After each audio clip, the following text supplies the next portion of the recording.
Welcome, in front of me is HP ProBook 450, and in this video I will show you how to check this device's hardware temperature.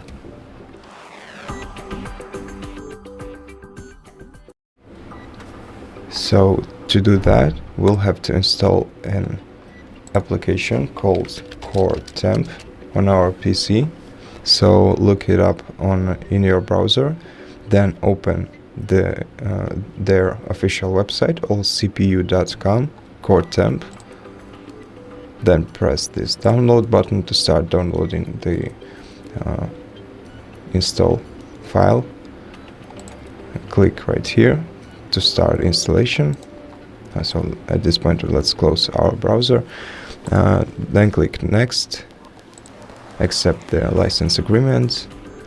Select the destination folder for your application.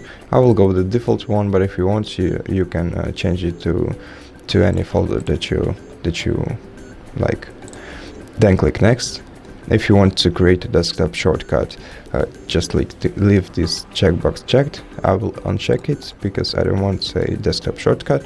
Now make sure you uncheck this one, because this one wants to install some unwanted software to our device.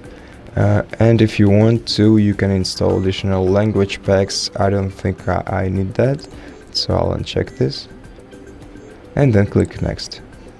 Click install, next, and let's launch CoreTemp application. And right here in this application, as you can see, we have the temperature of our processor. So we can see the temperature for core number 0 and core number 1. We can check the minimum registered temperature, the maximum, and how loaded our CPU is, basically. And here is the current temperature of our device, CPU in this case.